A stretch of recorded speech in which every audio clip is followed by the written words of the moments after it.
We're on the path of the sun now. Oh, man. Put your arms out. Arms out. I can't do this. Several of you have asked us if water really does spin the opposite direction in the Southern Hemisphere, and we're going to settle that debate in this video. And we're also going to show you some other cool stuff, including a shrunken head. Yeah, I think those shrunken heads are super cool. But before we do, if you're looking for a new home away from home, or if you just want to know what life is like here in South America, hit the subscribe button and ring the bell, because we show you what it's like to live in Ecuador, and we tell you what to do once you get here. Before we play Ecuador's equator games, we're going to head over to a volcano where people still live like they did 100 years ago.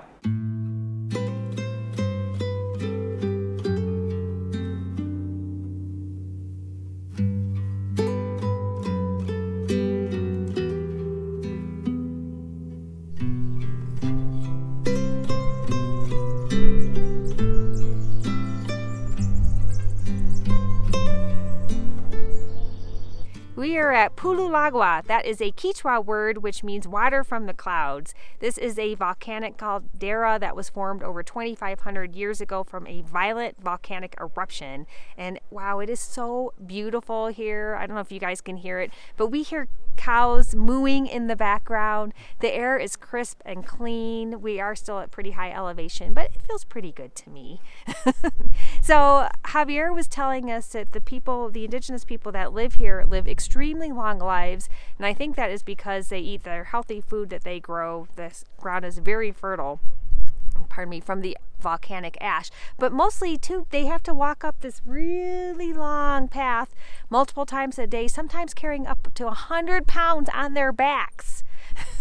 That's very impressive to me. So they bring their produce to sell up in the mercado, or the market, to the people here, and then they come back with things like rice, which they don't grow here, and some other items that they need to live. You can stay down there. There's a camping area and a hotel. There's also a trail that will take you all the way around the domes, but Javier told us that takes 12 hours, so we will not be doing that today. There are some stairs though, so I would like to go walk down the stairs and see things a little bit more up close and personal.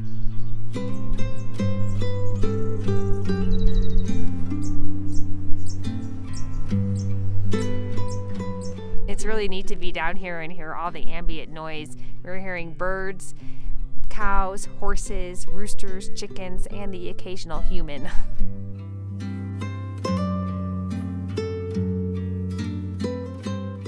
So you can see the dome right there. That's the volcanic dome. It's in the middle of the caldera.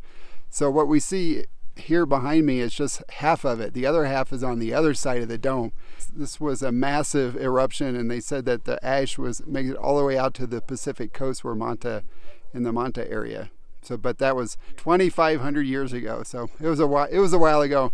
And he said that the people here in that live on these farms, they said that they don't really worry about the eruption, because if it happens, they won't really know it. It'll be over so fast that the people who live around this area will be the ones that kind of suffer. But I guess that's a good way to look at life in general. Fast exit. Yeah, can you imagine carrying a 100-pound pack of vegetables? No. Up this hill? We would have bodies of steel, not just legs of steel. And they travel on their backs, and they're over like this. I know. Very short people, we know the Yes. when they arms. Before we moved here, I didn't realize that Ecuador had so many volcanoes, but fortunately, most of them are dormant, like the one we visited. And oh my gosh, unconventionals, the video does not do it justice. That place was so incredibly beautiful. It was so serene. JP and I were incredibly just calm during the whole time. We could have stayed there for hours just enjoying the beautiful scenery. Yeah, it was really quiet, and the air was crisp and clean like it is in the mountains around Ecuador, and we could hear like animals, birds from the valley coming up the walls of the volcano. It was otherworldly. We went there actually 5 years ago when we did our exploratory trip, and we were so overwhelmed for our first time in South America and in Ecuador. We really didn't appreciate it or understand the uniqueness of that area. But now that we've seen a lot more of Ecuador, we really do appreciate that area even more. It's really like stepping back in time and looking down in like a village from the past.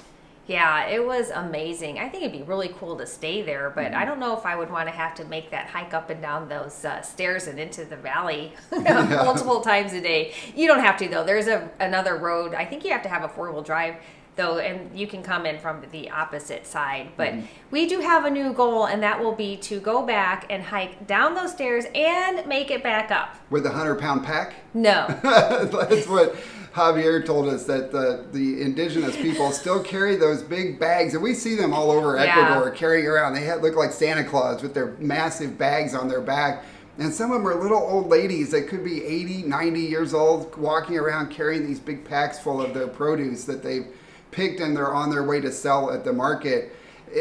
It's really fascinating too, because they still use candles down in that valley. Javier told us they do have electricity, but most of the older indigenous people choose not to use it unless it's an emergency. They still burn candles for light in the evenings, and they still live a lot like they did 100 years ago before there was any electricity. Yeah, he said they live a very simple life, and unfortunately a lot of their family members have left and gone to the big city, and they're losing some of their cultural heritage and their language because, you know, life evolves, and it was really cool to see that area is still pretty well preserved. Yeah, it did. It reminded me of those like the video games where you look down and it's like you're the community down below, and you like make moves and things happen, but it was actually real. Yeah, we highly recommend that you go and check that place out. Like JP said, our first trip to Ecuador, we did an 8-hour tour, and oh my gosh, we were just exhausted and overwhelmed. So definitely, if you can, take your time so you can really appreciate the incredible beauty there.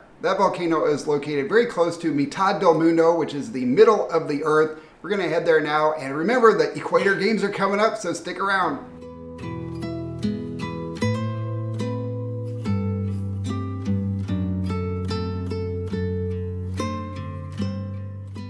Behind me is the original Mitad del Mundo monument, or Monumento. This was founded in 1736 by a French expedition, and this was long before there was GPS, obviously. But thanks to GPS, we now know that this is not the correct spot, that it is actually 240 meters northwest from here, the actual equatorial line. That monument is the one that you see in all the social media posts, but now we know that that is not truly accurate. No, if you want to play the Equator Games, you actually have to be at the scientific middle of the earth, which is why we went to Museo Intiñán. We made it! You're the center of the universe. Oh, thank you, JP. Manuel, say hello.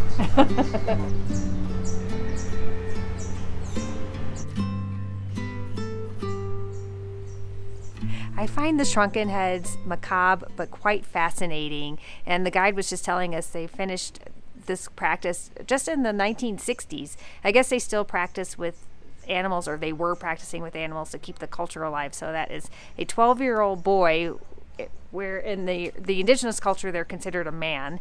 So he was an enemy, and they killed him and shrunk his head. And then the sloth was, I guess, for practice. I don't know. Or preservation. Or preservation, yes. It is interesting. The journey to the middle of the earth is actually a guided tour, and it's really fun. It starts off with a history lesson, so you learn about the indigenous tribes that lived in the Amazon, which is really interesting. And many of them still do live in the Amazon, but luckily they don't practice the shrunken head on humans anymore. No, gosh, that was really interesting, but oh my gosh, those things are so creepy.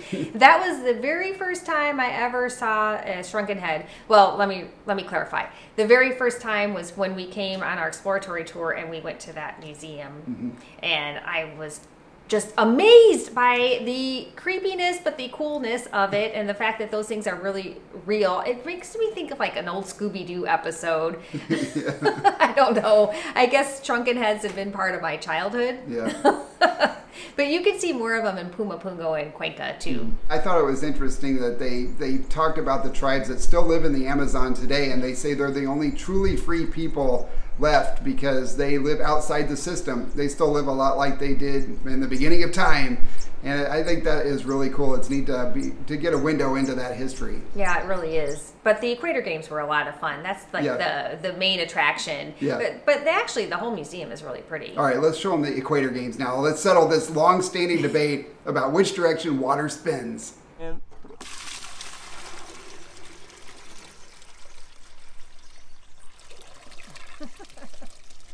3. Okay. Down spin. There we go. Again.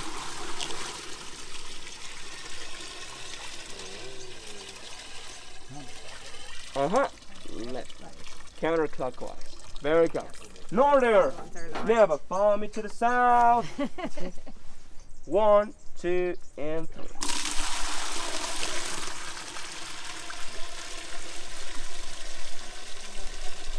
Which was the way? Clockwise. All right, so I am a serious skeptic. I never believe anything anyone tells me. So I thoroughly examined the sink and the way he was doing the water and everything to try and like poke holes in this theory that the water spins opposite directions in the North and the Southern Hemisphere. And I couldn't find any evidence of any sort of trickery. So I honestly do believe now that the water does spin a different direction in each hemisphere. Yeah, I thought it was cool to see the water just go straight down when he was actually on the straight equator line. Yeah, it is fascinating to think that just like 10 feet on either side, you actually get the spin. And you can visibly see it, and it works. So yep. I believe it now. Yes, we are believers. Yeah, all right, next up are some balancing equator games.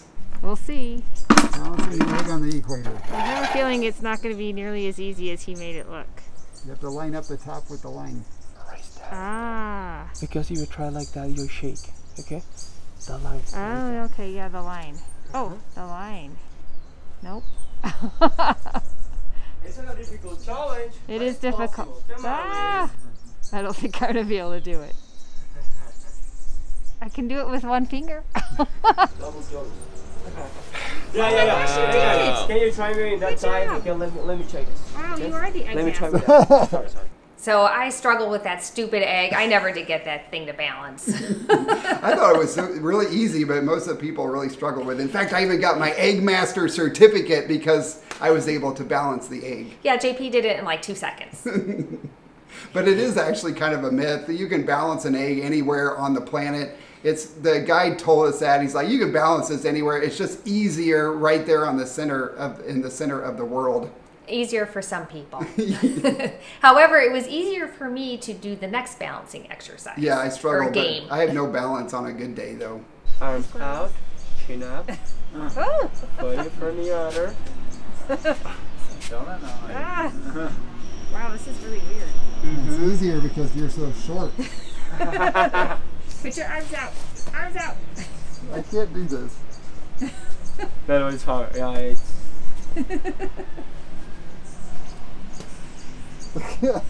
One man. Okay. What do you feel like? I felt like I was being pulled in 2 different directions. It's really weird. Full disclosure, Unconventionals, I actually had a height advantage for this one because it's easier if you are shorter. Yeah, one of the rare times in her life that she has had a height advantage. Yeah. I have no balance due to my nerve damage on a good day, so it was really hard for me to walk that line. I don't think I could do it with your eyes open? With my eyes open. But what he said was that because of you're right there at the center, your equilibrium is messed up because your forces are pulling you in both directions at the same time, and we're just not used to feeling that. I don't know if that's accurate or not. Let us know in the comments below what your thoughts are on that. Yeah, I really focused to make sure I could do it, but I don't know if it was mental because he put it out there or if I really could feel those forces pulling. Yeah, placebo effect might be playing a role there. That's possible. Javier was our tour guide for this video. He also took us to Teleferico, which is one of the highest gondolas in South America. And if you missed that video, we will put a link in the description below. And if you would like an introduction to Javier or any of our other trusted tour guides, drivers, and relocation experts here in Ecuador, we'll put a link below for that as well. Just tell us a little bit about what you need and we will send an introduction email. All right, Unconventionals, I think that's all we have for this video, but we do have more to come from the Quito area, so make sure you hit that subscribe button. Yep, stay tuned. All right, guys, leave us a like if you enjoyed this video, and we will see you all in our next video. Ciao. Ciao.